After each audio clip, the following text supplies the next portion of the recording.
الحمد لله وحده والصلاة والسلام على من لا نبي بعده فأعوذ بالله من الشيطان الرجيم بسم الله الرحمن الرحيم وإذ قال إبراهيم رب اجعل هذا البلد آمنا.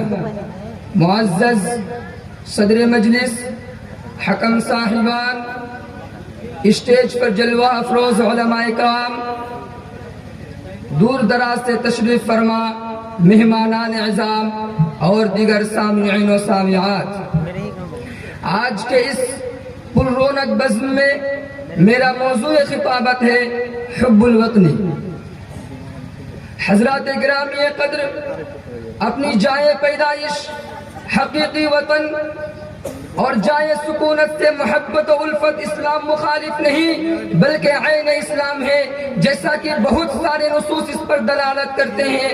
چنانچہ یہ اپنے شہر سے محبت ہی تھی جو کہ ابراہیم علیہ السلام کو شہر مکہ کی امن و شانتی کے لیے دعا کرنی پڑی.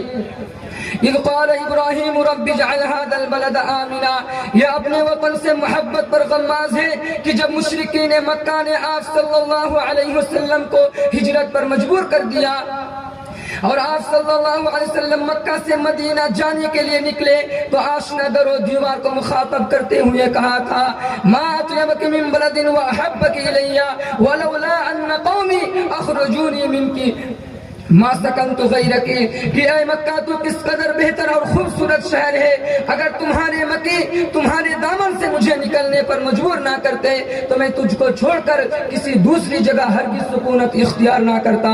معزز سامعین، یہ ہے نبی صلی اللہ علیہ وسلم کی اپنے ملک سے محبت. یہی نہیں بلکہ اللہ کے رسول صلی اللہ علیہ وسلم جب مکہ سے ہجرت کر کے مدینہ تشریف لائے تو بہت دنوں تک مکہ کی یاد اپنے دل میں سموئے رہے اور مکہ سے جو بھی مدینہ آتا اس سے مکے کی بابت دریافت کرتے.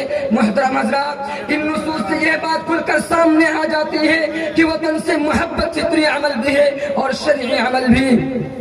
لہذا اس زمانے کو یاد کیجئے جب ملک عزیز ہندوستان کو سونے کی چڑیا کہا جاتا تھا. اسی وجہ سے دشمنوں کی ہم پر نظر تھی، اور صرف نظر ہی نہیں تھی بلکہ اس سونے کی چڑیا کو لوٹنے کے لیے بڑی عیاری اور چالاکی سے ہمارے ملک میں گھس گئے اور آہستہ آہستہ قابض بھی ہو گئے. حکومت کی بات دور اپنے ہاتھ میں لے لی.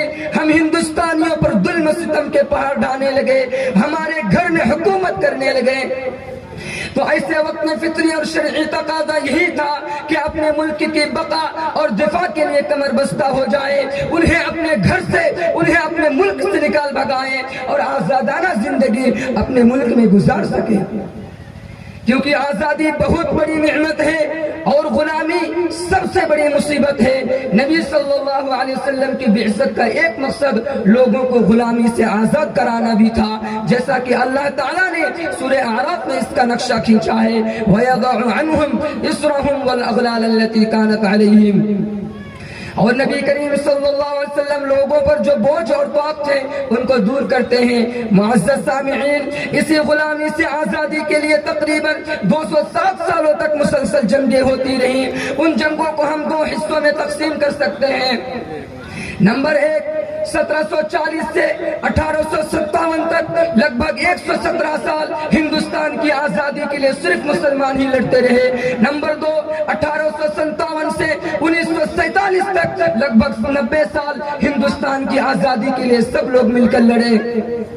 چنانچہ اب تاریخ کا مطالعہ کریں گے، اب تاریخ کی کتابوں کو دیکھیں گے تو سب سے پہلے 1740 میں انگریزوں کے خلاف جہاد فی سبیل اللہ کی روح جس نے پھونکی تھی وہ شاہ ولی اللہ محدث دہلوی رحمہ اللہ ہے.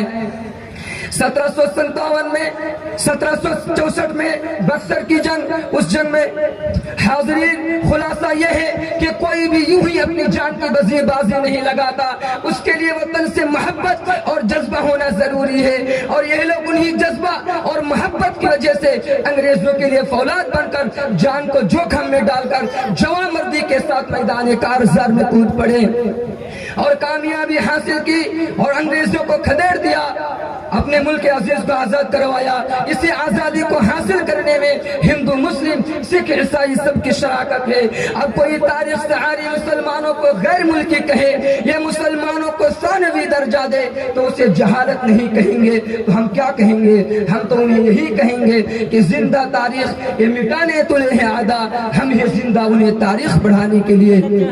اب یہی سے میں اپنی تقریر کو ختم کرنا چاہتا ہوں. آخر میں اللہ رب العالمین سے دعا ہے کہ اللہ تو ہم تمام مسلمانوں کے دلوں میں وطن کی محبت کو ڈال دے. یا اللہ تو ہمارے ملک ہندوستان کی حفاظت فرما، اور جو بھی اس ملک کے لیے خراب ارادہ رکھتا ہو اللہ اسے ذلیل و رسوا کرے. آمین. والسلام علیکم.